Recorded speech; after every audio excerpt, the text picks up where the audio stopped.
One of the biggest challenges leaders have is that followers, those around them, either are too afraid to give them critical feedback because the leader might not be open to it. They might become defensive,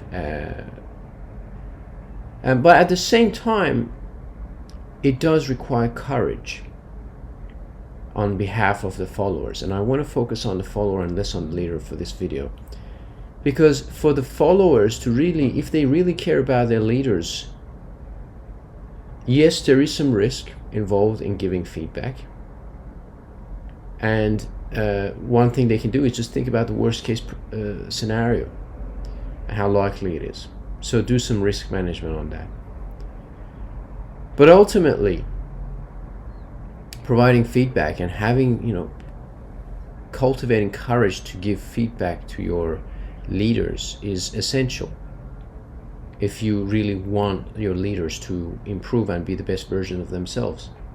Because the last thing you want to do is have these grand expectations of leaders to be perfect and be aware of all their weaknesses and all the problems that exist in the organization,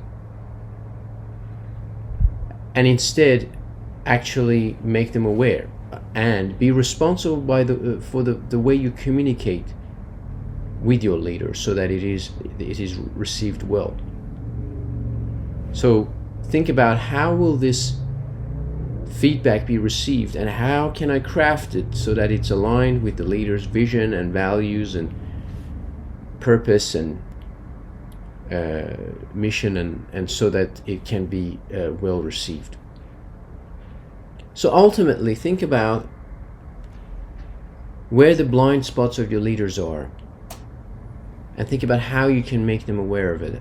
Sometimes through inquiry, so guiding them to understand that, which is a very powerful process, inquiring until they get there, so that you basically coach and guide your leader to identify the problems, whether it's within themselves, within their organization, and so on. So keen to hear your comments on this video, and feel free to share your experiences if you have any questions, and thank you for listening.